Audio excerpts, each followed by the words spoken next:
Hello दोस्तों, स्वागत है आपका मेरे इस यूट्यूब चैनल में क्रिप्टो गुरु ज्ञान में। सबसे पहले तो आज के दिन की आप सब लोगों को ढेर सारी शुभकामनाएं मेरी तरफ से आपको और आपके परिवार को छोटी दीपावली के अवसर पर ढेर सारी शुभकामनाएं। तो दोस्तों, अब हम लोग बात करेंगे अपने आज के क्रिप्टो मार्केट के बारे में। सबसे पहले क्रिप्टो मार्केट हमारा आज जो है तकरीबन 2.39% अप है 3:30 बजे तक। बीटीसी को हमने पिछले 3 दिन में अपने उसमें ग्रीन में ही देखा है, ग्रीन लाइट ही जली है यहाँ पे। और हमारे आज के जो टॉप गेनर्स हैं उसमें से जो टॉप पे आता है उससे मिलता जुलता ही एक कॉइन को आज हम रिव्यू और एनालाइज करने जा रहे हैं। बिल्कुल सही, अगर आपने गैस कर ली तो, वरना हम आगे ज़रूर देखेंगे। इसके बाद हम लोग बात करते हैं आज के कुछ अपडेट्स के बारे में। तो दोस्तों, आपको पता होगा एक हमारे बहुत बड़े इन्वेस्टर हैं मिस्टर जेपी मॉर्गन। उन्होंने कहा है जो हमारा बिटकॉइन है उसकी जो एक फेयर प्राइस है उसका $35,000 होना चाहिए, बट वो उम्मीद करते हैं कि ये $73,000 पे जाके अपना ऑल टाइम हाई बनाए। लेकिन एट प्रेजेंट मार्केट में बहुत सारे एनालिस्ट हैं और जो टेक्निकल एनालिसिस सबका मैक्सिमम कहता है वो ये कहता है कि अब जो है बिटकॉइन $100,000 को $100,000 को बिल्कुल टच करने वाला है।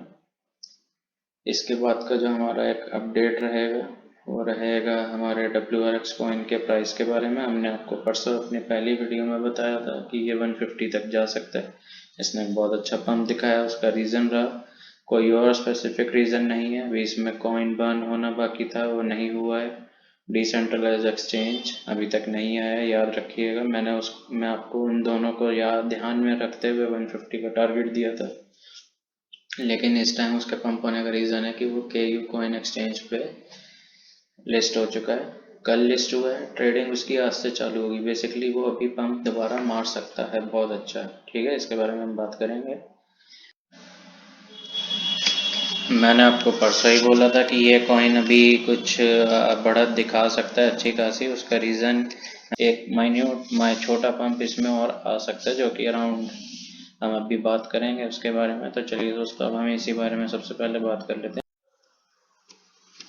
तो हमारा जो सबसे पहला टारगेट था वो था 150, जो कि टच हो चुका है। अभी तक कुछ नहीं हुआ है। तो अगर अब मैं देखूं यहाँ से ये कहाँ जा सकता है, 155 को बेसिकली इसने फिलहाल एक रेजिस्टेंस बनाया। तो मैं इस 155 के ब्रेकआउट के बाद इसको एक सबसे जो नियरेस्ट टारगेट देखता हूँ वो है 164। इसके बाद जो मैं देखता हूँ वो है 175 सब। और अभी जो मैं देखता हूँ 195 से 200 की रेंज, ये मेरी जो फिलहाल का जो एक फाइनल टारगेट होगा बिना किसी और अपडेट के। अपडेट मीन्स बर्निंग या फिर प्लेटफॉर्म एक्सचेंज की अनाउंसमेंट के। बर्निंग इवेंट हो जाता है तो ये डेफिनेटली ये 200 पे जा रहा है अभी, अगर ये यहाँ से होता है। क्यों? क्योंकि अगर बर्न हो जाता है तो ये अब कम से कम नहीं तो अपना जो टेम्पररी सपोर्ट इसने बनाया हुआ है वो बनाया हुआ 130, सॉरी माफ़ कीजिएगा, हाँ 134 को ही बनाया हुआ है इसने, 130 का नहीं 134 को बनाया हुआ है। तो अगर ये यहाँ पे एक बार और टेस्ट करके 134 को, हो सकता है ये अपने जो रेजिस्टेंस है 146 और 146 को बेसिकली, और 155 को, इसको मेरे हिसाब से जो है वो तोड़ना तो चाहिए। 135 से आके 146 को अगर ये तोड़ के इसको अपना सपोर्ट बना के ऊपर जा सकता है, ऐसा ये 5 से 10 दिन में कर सकता है। याद रखिएगा इस बात को मेरी। ठीक है, चलिए अब हम बात कर लेते हैं अपने आज के कॉइन के बारे में, जो कि है कार्डानो, जिसकी क्रिप्टो करेंसी को हम ADA शॉर्ट फॉर्म के नाम से भी जानते हैं। मैं आपको बता दूं जो कार्डानो है वो इथेरियम के को फाउंडर ने 2015 में फाउंड किया था और यह बहुत ही फंडामेंटली स्ट्रॉन्ग कॉइन है। क्यों? उसके लिए मैं आपको सिर्फ इसका एक जो यूज़ केस है, इसकी मैं ऑफिशियल वेबसाइट पे हूँ फिलहाल, और जो इसका यूज़ केस कॉलम है ना, मैं बस आपको सिर्फ वहीं पे लाया हूँ, मैं आपको दिखा देता हूँ। देखिए cardano.org ऑफिशियल वेबसाइट। अब मैं इसके अगर सिर्फ नीचे जाता हूँ और इसके सिर्फ यूज़ केस पे जाता हूँ, ये कॉइन का कोई वैसे बेसिकली अभी तक एज सच कोई बाहरी यूज़ नहीं आया, लेकिन सबसे पहले इसका जो यूज़ था वो था बेसिकली हमारी ट्रांजैक्शन को इजी बनाना, पीयर टू पीयर ट्रांजैक्शन। लेकिन उसके बाद इन्होंने अपने जो काम को इस तरीके से फैलाया, अब ये 7 फील्ड्स में काम कर सकता है: education, retail, agriculture, government, finance, health care, enterprises. तो देखिए कॉइन बहुत अच्छा है, बेसिकली फंडामेंटली तो स्ट्रॉन्ग है, अच्छा प्रोजेक्ट है। आप इसमें लॉन्ग टर्म इन्वेस्टिंग का सोच सकते हैं। अब हम बात कर लेते हैं इस कॉइन के बारे में थोड़ी सी। इस पे नज़र डालनी बहुत ज़रूरी है। क्यों सकता हूँ? क्यों? क्योंकि काफ़ी टाइम से कंसोलिडेशन फेज़ में है। इसमें एक डब्ल्यू पैटर्न बना जो कि फेल हो गया। कंसोलिडेशन बॉक्स दे रहा है, इसका ब्रेकआउट हमें 200 देगा, दे सकता है इस बॉक्स का। उसके बाद अगर मैं स्ट्रैंड लाइन को देखूँ तो इसका भी ब्रेकआउट हमें 200 के टारगेट तो दे सकता है।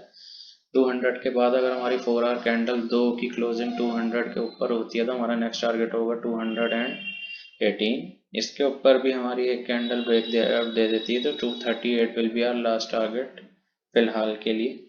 इन केस ये नीचे आता है, नीचे आके बाउंस बैक करने की सोचता है तो ये अपने जो सपोर्ट है 143 उसको बहुत मुश्किल ही इससे तोड़ेगा। यदि उसको तोड़ता है तो उसके नीचे का जो हमारा एक फाइनल सपोर्ट लेवल आता है वो आता है 125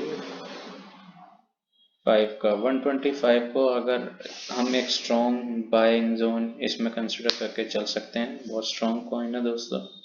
आने वाले कुछ दिनों में एक अच्छा पंप शो हो सकता है। 238 के लेवल मेरे को इसमें वाकई अचीवेबल लग रहे हैं आने वाले कुछ दिनों में। अगर हम इस कॉइन को ध्यान में रखते हैं तो आप देख लीजिए, आपको एक मेरे ख्याल में एक अच्छे लेवल का ये